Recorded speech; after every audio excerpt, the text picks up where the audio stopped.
చెబుతుంది, ఎదిగిన కొద్దీ ఒదగమని అర్థమందులో ఉంది.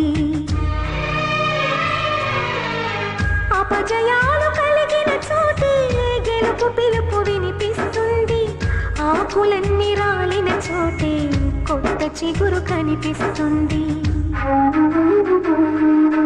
మౌనంగానే ఎదగమని మొక్క నీకు చెబుతుంది, ఎదిగిన కొద్దీ ఒదగమని అర్థమందులో ఉంది.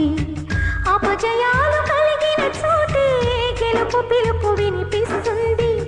ఆకులన్నీ రాలిన చోటే కొత్త చిగురు కనిపిస్తుంది.